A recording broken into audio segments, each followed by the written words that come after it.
Bonjour à tous et bienvenue dans Parlement Hebdo, l'émission qui revient sur les temps forts du Parlement à l'Assemblée et au Sénat. Nous sommes très heureux cette semaine avec Tam Tranui de recevoir Loïc Hervé. Bonjour et bienvenue. Et c'est Tam qui dresse votre portrait. Bonjour Loïc Hervé. Vous êtes sénateur Union centriste de la Haute-Savoie, membre de la commission des lois. Vous allez avoir du pain sur la planche puisque vous êtes co-rapporteur de la proposition de loi sur la sécurité globale et de son article 24 qui fait couler déjà beaucoup d'encre. Alors on va en parler bien sûr tout à l'heure. Sinon, vous êtes entré à 34 ans au Sénat en 2014. Vous faisiez alors partie des Benjamins de cette Assemblée. Vous venez d'être réélu en septembre dernier. Et votre fief, c'est donc la Haute-Savoie, limitrophe de la Suisse. Alors, est-ce que vous irez skier chez vos voisins à Noël ? J'ai pas le sens de la provocation, donc non, je n'irai pas skier en Suisse à Noël. En revanche, j'ai du mal à comprendre ces décisions qui ont été prises et annoncées à l'emporte-pièce, parce que dans l'Union européenne, dans l'espace économique européen, y compris avec nos voisins et amis suisses, le principe de la libre circulation existe et nos liens avec les Suisses ne sont pas que des liens économiques, ce sont des liens de famille, ce sont des liens d'amitié. Et donc forcément, on passe d'une vallée à l'autre. Mais la frontière restera ouverte. Oui, effectivement, on passe d'une... c'est le même territoire, c'est la même ensemble de vie. D'irresponsabilité, puisque nous avons décidé de fermer les stations pour des raisons sanitaires. Alors nous n'avons pas fermé les stations françaises restent ouvertes. Ce sont les remontées mécaniques qui seront fermées. D'ailleurs, il y a un contentieux au Conseil d'État qui a été introduit par un certain nombre d'élus locaux et je le comprends. Vous le comprenez, mais vous n'en faites pas partie de ces élus locaux qui ont monté ce contentieux. Non, parce que ce sont des chefs d'exécutif, c'est le président de la région, ce sont des maires, des présidents de conseils départementaux qui ont cette initiative-là. Il n'y aurait pas dû avoir une harmonisation européenne, du coup ? Je pense qu'on aurait plutôt dû appliquer le protocole sanitaire, travailler avec les professionnels de la montagne et regarder de quelle manière l'ouverture raisonnable des remontées mécaniques était possible. La Tour Eiffel ouvre le 16 décembre. Les TGV conduiront notamment les Parisiens. On se casse pas la jambe à la Tour Eiffel. Oui, sauf que... Alors, est-ce que c'est l'argument ? Oui, c'est la traumato pour des hôpitaux combien d'admissions en Haute-Savoie ? Combien d'admissions en réa ou en soins intensifs suite à des accidents de ski. 95% de la traumatologie est traitée en cabinet en montagne. Il y a quelques cas graves qui effectivement nécessitent des opérations et des hospitalisations de quelques jours. Ça représente 5% de la charge d'hospitalisation. Et si cette question est posée, regardons comment c'est possible d'accueillir les touristes. Et d'ailleurs, il y aura des touristes, il y aura des vacanciers, il y aura des propriétaires qui iront dans leurs biens en Haute-Savoie. Ça n'est pas interdit. Allez, on va voir maintenant les thèmes de cette émission. Loïc Hervé, crise politique et institutionnelle autour de l'article 24 de la proposition de loi sur la sécurité globale. Alors que les députés LREM ont annoncé une réécriture totale, le Sénat a lui rappelé que la rédaction lui revenait de droit. La commission d'enquête Covid à l'Assemblée remet un rapport accablant pour le gouvernement. Les députés de La République En Marche ont refusé de le voter. Enfin, on reviendra sur le bilan parlementaire de Valéry Giscard d'Estaing, grand défenseur du bicamérisme. Il a donné, lors de son septennat, plus de pouvoir aux oppositions. Et pour commencer, la polémique et l'épilogue autour de la proposition de loi sur la sécurité globale.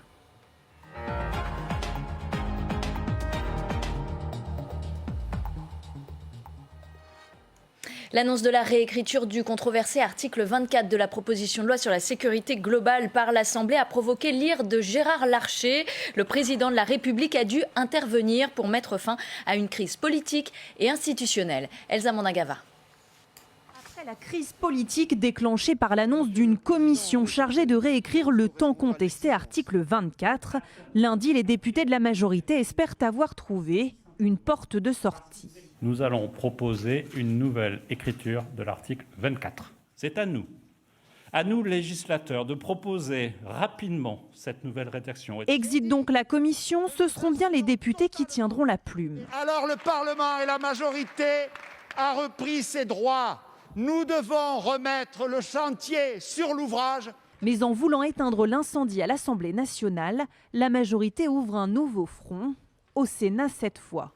Car la proposition de loi sur la sécurité globale a bel et bien quitté le Palais Bourbon pour rejoindre celui du Luxembourg, d'où ce rappel à l'ordre du premier des sénateurs. Je dois donc rappeler au groupe de la majorité de l'Assemblée nationale que la proposition de loi dont il souhaite travailler à la réécriture partielle a été transmise au Sénat depuis le mardi 24 novembre dernier, après que les députés l'aient adopté. Il revient donc au Sénat et à lui seul de l'examiner et de réécrire si cela s'avère nécessaire. Mercredi, nouvelle tentative d'apaisement par le chef de l'État lui-même. Emmanuel Macron a convié le président Larcher et les présidents des groupes politiques du Sénat. Il leur a réassuré son attachement au bicamérisme. Loïc Hervé, comment le sénateur que vous êtes a-t-il pris la création d'une commission qu'a annoncé Jean Castex pour réécrire cet article 24 ? Avec beaucoup d'interrogations sur la manière dont le Premier ministre considère l'application de la Constitution du 4 octobre 58, où le Parlement vote la loi. Le Parlement, c'est l'Assemblée nationale et c'est le Sénat. Et donc j'ai été très surpris de cette annonce. Alors certes, on est dans une crise politique, le monde des journalistes, plusieurs manifestations importantes dans le pays sont montés au créneau contre cet article 24 et d'ailleurs contre le projet de loi plus généralement, parce qu'il ne faut pas non plus occulter qu'il y a tout un projet de loi complet qui s'appelle le projet de la sécurité globale. Vous considérez que c'est une méconnaissance du Parlement ou que Non, c'est une tentative. Maladresse ? C'est une tentative malheureuse de sortir d'un faux pas. Mais comme l'a rappelé le président du Sénat, nous aurons le texte. Quitte à déposséder le Sénat, donc. Nous avons le texte déjà. C'est-à-dire que Marc-Philippe Daubresse et moi-même sommes co-rapporteurs de ce texte de loi. Nous avons déjà commencé nos auditions et nous avons déjà commencé à réfléchir sur une nouvelle rédaction de l'article 24. Donc je veux dire, c'est superfétatoire. Est-ce que vous estimez que vous allez pouvoir travailler vraiment normalement sur ce texte ? Est-ce que vous faites confiance à Emmanuel Macron qui donc l'a promis aux sénateurs lors d'un déjeuner cette semaine ? Moi je crois que le rôle du Sénat, mais c'est valable pour ce problème-là comme pour d'autres, le rôle du Sénat est de faire retomber la pression. Donc j'entends ce que le président de la République a pu dire au président du Sénat et au président de groupe qu'il a réuni mercredi.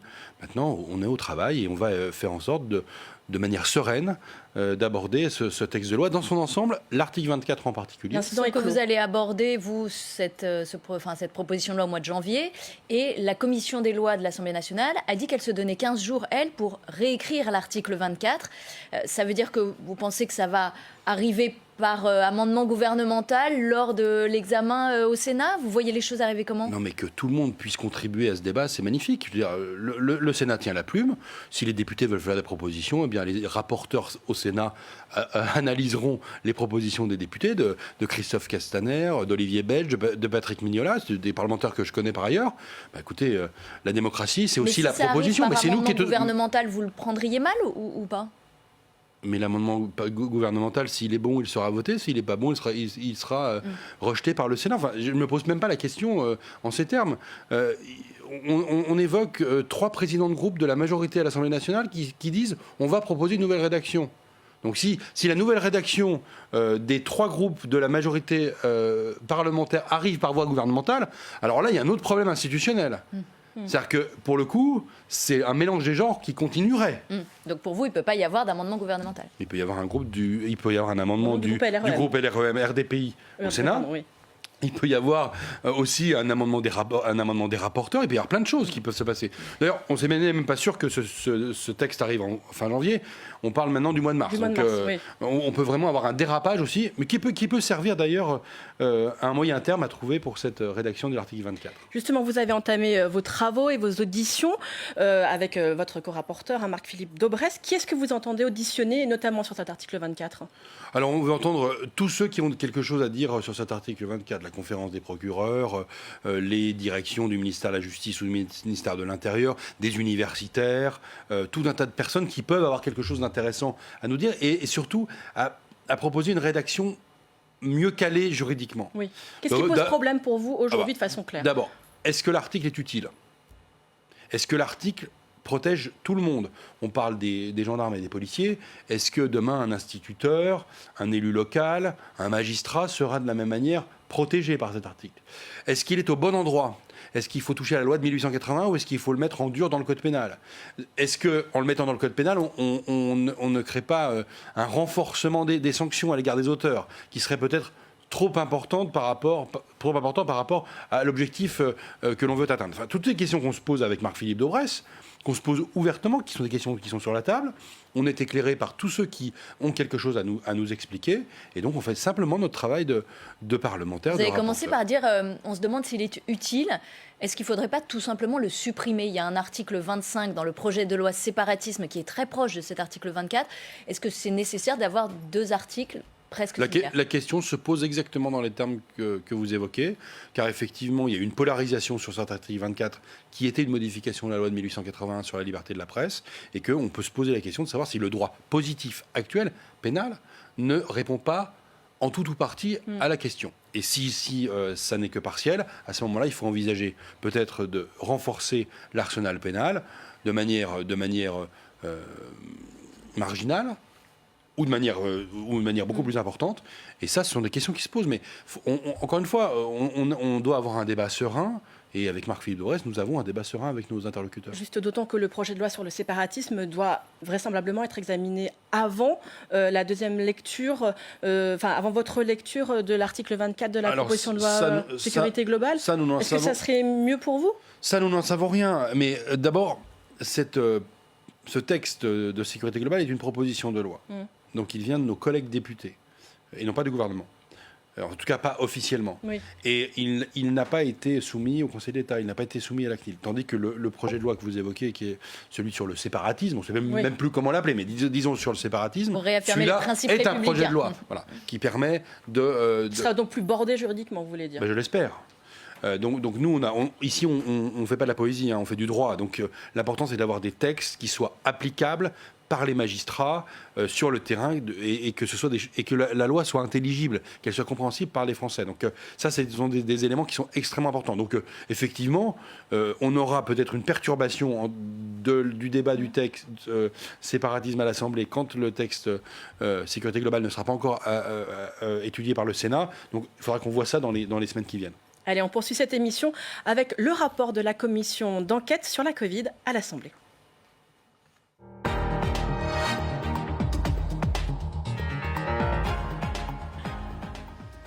Un rapport accablant pour le gouvernement. Les députés de La République En Marche ont refusé de le voter pour afficher leur divergence avec le rapporteur Les Républicains Éric Ciotti, qui a dénoncé, lui, un pilotage défaillant de la crise sanitaire. Écoutez, Éric Ciotti au micro d'Elsa Mondagava. 53 000 morts en France, 16 000 en Allemagne, c'est 4 fois plus, et ce n'est pas un hasard. Et nous cherchons des explications, nous les avons trouvées dans le manque d'anticipation et de préparation à une crise qui dépasse largement la période de ce gouvernement d'ailleurs, et nous le disons dans le rapport. Nous l'avons trouvé aussi, une explication dans une gestion de crise qui a été très chaotique, avec beaucoup de bureaucratie, beaucoup de lourdeur administrative, qui nous ont fait perdre du temps précieux, notamment pour les tests. Et puis nous avons aussi une situation à l'hôpital où nous étions sans doute, là encore, du fait de raisons structurelles, certainement très anciennes, mal préparés à subir une crise majeure. Loïc Hervé, le Sénat a mené en parallèle ses auditions pour la commission d'enquête et remettra son rapport la semaine prochaine. Le président de La République En Marche de la commission d'enquête à l'Assemblée a dénoncé, lui, un rapport partial et partiel. Au vu des auditions qui ont pu être menées ici au Sénat, est-ce que vous êtes plutôt d'accord avec le constat d'Éric Ciotti ? En fait, quand vous regardez le sujet que vous venez de diffuser, on ne peut plus rien dire, en fait. Soit on ne fait aucune critique de la gestion de crise, et on peut être accusé d'être simplement les laquais du pouvoir en place, soit on formule la moindre critique et forcément on est dans une logique d'opposition stérile. Le Parlement, c'est pas ça. Le Parlement, son rôle, c'est de contrôler l'action du gouvernement et de le contrôler pendant la crise. Alors moi, je ne suis pas membre de la commission d'enquête du Sénat, mais par contre, j'ai été membre du comité de suivi de la loi du 23 mars 2020, quand la loi sur l'état d'urgence. Et pendant le premier confinement, avec Philippe Bas, président de la commission des lois à l'époque, nous avons contrôlé l'action du gouvernement. Nous avons mené des auditions, nous avner fait venir Christophe Castaner ici. Donc, il faut bien avoir en tête que les conclusions qu'Éric Ciotti tire, je n'ai pas encore lu son rapport, donc je ne peux pas vous le commenter, mais en tout cas, les conclusions qu'il tire sont de nature à faire changer les choses. On parle d'une troisième vague. C'est-à-dire que la gestion de crise dans notre pays, c'est une culture qu'on doit retrouver. Et il y a des choix qui ont été faits, qui peuvent être critiqués et qui sont critiquables en soi. Et donc ça, pour moi, c'est quelque chose choix d'extrêmement important. Qu'est-ce qui a posé problème pour vous? Est-ce que c'est les masques? Est-ce que c'est les tests? Est-ce que c'est les ARS qui ont été énormément critiqués, notamment par les élus locaux, dans toute cette première vague? Alors pour moi, il y a la latence de réaction. Par exemple, quand on pense qu'il a fallu 1 mois et demi pour permettre la commercialisation de masques en tissu dans les pharmacies, je me dis que dans notre pays, on a quand même une latence administrative qui est coupable, qui est grave et qui crée des difficultés. Et qui date pas d'hier. On a confié. J'ai été moi-même témoin du premier cluster au Contamine Montjoie et de la gestion par l'ARS. Et la gestion par l'ARS, à ce moment-là, a été de bonne qualité. Mais quand on passe dans une crise nationale et que le virus circule partout dans le pays, on continue à avoir confié à l'administration de santé, c'est-à-dire à la DGS et aux ARS, la gestion de crise, alors qu'on aurait dû avoir une gestion de crise plutôt ministère de l'Intérieur, plutôt une gestion de crise de type sécurité civile, où on a vraiment du monde sur le terrain. Je pense aux pompiers, je pense à des gens qui s'entraînent toute l'année pour gérer une crise sanitaire de cette ampleur-là. On s'interroge sur les personnes à qui on a confié la gestion de la crise sur le terrain. Et là, c'est vrai qu'on peut avoir des critiques, et ces critiques, elles sont saines. Peut véritablement incriminer cette seule majorité? On voit bien qu'il y a des problèmes, et notamment sur la reconstitution de stocks de masques, qui existaient bien avant l'arrivée d'Emmanuel Macron. Mais ça, c'est l'honnêteté du Parlement et des parlementaires, de voir que ce qu'on a fait de l'hôpital public depuis 20 ans, les choix que vous évoquez, la suppression du stock de masques qui avait été créé à l'époque par Roselyne Bachelot, hein, donc toutes ces questions-là, elles se posent bien sûr, mais on doit avoir un Parlement qui fonctionne et qui interroge les personnes qui ont été à même de prendre des décisions. Et on voit bien que c'est pas simple et que l'exécutif est dans une situation qui est compliquée et que vous auriez fait mieux à leur place? Il faut être humble et se dire que ça aurait été pas simple pour n'importe quel exécutif. Franchement, le ministre de la Santé, il a pris un certain nombre de décisions à un moment donné, et on ne connaissait pas non plus très bien le virus, la manière dont il se propage, etc. Donc il faut avoir beaucoup d'humilité par rapport à ça. Beaucoup d'humilité. Par exemple, la Haute-Savoie, vous l'avez dit, c'était le premier cluster, c'est encore aujourd'hui un département qui est particulièrement touché par la deuxième vague. Est-ce que, au niveau local, les leçons de la première vague n'avaient pas été suffisamment tirées au niveau, par exemple, local, au niveau de votre département? Est-ce qu'il y a eu un problème? Non, je ne pense pas, parce que, encore une fois, sur le terrain, et je pense notamment aux collectivités locales qui ont fait beaucoup pendant la première vague et pendant la seconde.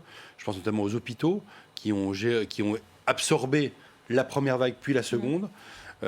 Chacun a appris de la première vague et a essayé de la gérer. Et on voit que si on compare les courbes de la première vague et de la seconde vague partout en Europe, elles suivent à peu près les mêmes contours. Donc oui, la Haute-Savoie est plus touchée, mais vous savez pourquoi? C'est un département qui est dynamique, c'est un département qui est frontalier, c'est un département où il y a beaucoup de circulation, et donc forcément ça se voit plus qu'ailleurs. Il y a une stratégie vaccinale qui a été définie cette semaine. Est-ce que vous trouvez qu'elle est bonne? 200 millions de doses, avec des publics prioritaires qui ont été choisis. Est-ce que ça va dans le bon sens selon vous?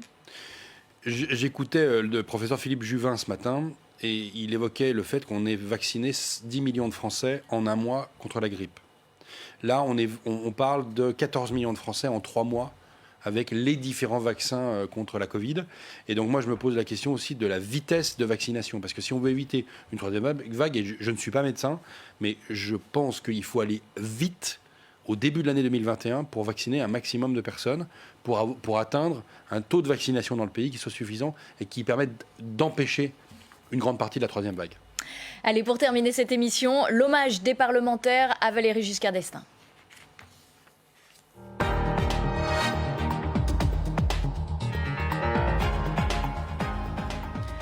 Valéry Giscard d'Estaing décédé donc mercredi. Emmanuel Macron a décrété une journée de deuil national le 9 décembre. Les hommages se sont multipliés pour saluer la mémoire de l'ancien président de la République, notamment dans les 2 chambres. VGE a été un fervent défenseur du Parlement et a été à l'origine de réformes qui ont renforcé les pouvoirs de l'opposition. Jérémy Heinzmann. Au nom du Sénat tout entier, je souhaite rendre hommage dans notre hémicycle à un homme d'État au parcours exceptionnel qui a profondément transformé notre pays. C'est un hommage à la modernité de Valéry Giscard d'Estaing, rendu par Gérard Larcher ce jeudi.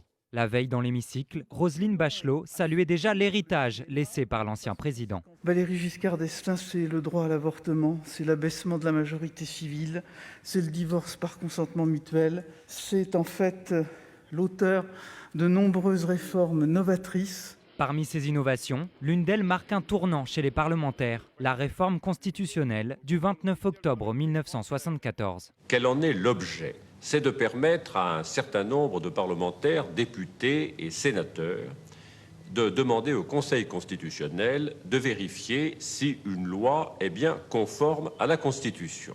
Un pouvoir donné à 60 députés ou 60 sénateurs et jusque-là réservé au président de la République, au Premier ministre et au président des deux assemblées. Le Conseil constitutionnel était en réalité jusqu'en 1974 plus un conseil entre guillemets auprès du gouvernement qu'un conseil qui avait un vrai pouvoir d'intervention sur l'ensemble des textes. C'est une avancée démocratique et juridique importante et ça participe à ancrer la démocratie dans notre pays. Autre avancée pour le Parlement et notamment pour l'opposition, la création des questions au gouvernement. Ce mode direct de la QAG, je le trouve, même s'il a peut-être un peu perdu en puissance par rapport à avant, je le trouve quand même quelque chose d'assez important dans notre vie et dans nos semaines parlementaires. Je ne sais pas s'il serait ravi de voir que maintenant on en a qu'elle dure 2 heures d'ailleurs, parce que parfois c'est moins suivi par les députés malheureusement. Attaché au bicamérisme, Valéry Giscard d'Estaing est aussi le seul président à être intervenu au Sénat en 1975.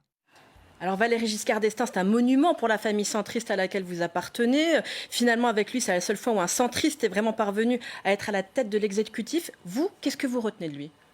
C'est le fondateur de l'UDF, donc c'est le fondateur de la famille politique telle qu'elle existe encore un peu aujourd'hui. Vous avez raison de le rappeler, Tam. Mais moi, je retiens les grandes évolutions sociales et sociétales et l'héritage européen. Valéry Giscard d'Estaing, c'est notamment pour le droit des femmes. Vous savez que je siège à la délégation droit des femmes et Annick Billon a rendu un hommage dès qu'on a appris sa disparition. Ce sont des choses très importantes. C'est aussi la majorité à 18 ans.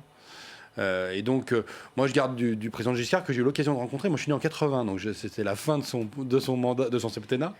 Mais j'ai eu l'occasion de le rencontrer et de me rendre compte de son intelligence, de sa vivacité d'esprit. Il venait de temps en temps humour. au Sénat, d'ailleurs, il était assez proche des sénateurs. Il pouvait venir au Sénat, il n'a jamais été sénateur, mais par contre, il avait un attachement au bicamérisme et à cette maison.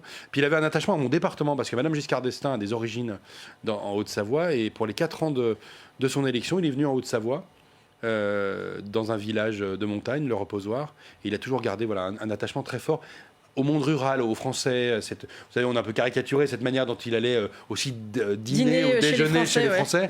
Ouais. Mais c'était aussi une volonté C'était aussi un homme de communication. Absolument, c'était sans doute le premier. Dans cette dimension-là. Il a aussi cassé l'ORTF, donc c'était aussi des libertés importantes pour les journalistes que vous êtes, d'avoir une capacité aussi d'expression qui n'était pas aussi évidente avant. Donc c'est un président de rupture. Et je constate qu'aujourd'hui, tout le monde devient un peu giscardien, ou tout le monde se rappelle dans sa vie propre personnelle ce que le président Giscard a pu changer dans la réalité des choses. Et donc ça, c'est quelque chose qui est assez émouvant. Et il laisse un apport important à la démocratie aussi. On parlait des questions au gouvernement ou de la saisine du Conseil constitutionnel. Dans la vie parlementaire, et donc la réforme de 1974 est une réforme extrêmement importante. Les questions d'actualité au gouvernement, c'est une manière de contrôler le gouvernement. D'ailleurs, c'est extrêmement suivi et on voit bien le mardi à l'Assemblée, le mercredi au Sénat, ce sont des moments aussi de tension entre les deux pouvoirs, le législatif et l'exécutif. Et puis cette saisine du Conseil constitutionnel par 60 députés ou par 60 sénateurs qui est utilisée très régulièrement. Moi, ça m'est arrivé depuis 6 ans que je siège dans cette maison, d'avoir pu saisir le Conseil constitutionnel avec certains de mes collègues pour vérifier. Oui, des textes qui ont été censurés. En 2020, la proposition de loi Avia, la proposition de loi de Yael Braun-Pivet sur les mesures de sûreté pour les terroristes en fin de peine. Il y a eu exactement. Donc ça, c'est très important parce que ça permet d'opérer un contrôle constitutionnel et de réserver ça au Parlement. 60 députés ou 60 sénateurs, c'est peu quand vous raisonnez. Il y a 925 députés et sénateurs en France. C'est peu finalement que 60 députés ou 60 sénateurs puissent saisir le Conseil constitutionnel. Donc c'est un droit supplémentaire qui est aussi utilisé par les groupes minoritaires et d'opposition. Oui, c'est plus de pouvoir à l'opposition, ce qui est médité aujourd'hui aussi. Absolument. Dans le contexte qui est le nôtre, on parlait de la loi sécurité globale, de la loi séparatisme. Vous imaginez que ces lois en tout cas l'une d'entre elles n'a pas été soumise au Conseil d'État, n'a pas été soumise à la CNIL, pas encore en tout cas, ça va l'être, mais on aura cette capacité, après le vote par le Parlement, d'avoir un contrôle avant que le président de la République ne promulgue la loi. Est-ce qu'Emmanuel Macron est le fils spirituel de Valéry Giscard d'Estaing ? Alors, il y a des traits qui sont assez proches. Après, c'est très difficile pour des personnes de ma génération ou la génération du président de la République, parce que le président de la République est de 78, moi je suis de 80, de comparer des gens qui sont de la génération non pas de nos parents, mais de nos grands-parents. Le président Giscard, c'est plutôt la génération de nos grands-parents. Donc c'est très difficile, mais sur un certain nombre de points, on a une sensibilité. Peut-être que le président de la République actuelle n'a pas le même attachement au Parlement que le président Giscard. Eh bien, merci beaucoup Loïc Hervé d'avoir été notre invité. Merci beaucoup Brigitte. Merci à vous de nous avoir suivis. On se retrouve la semaine prochaine pour un nouveau numéro de Parlement Hebdo.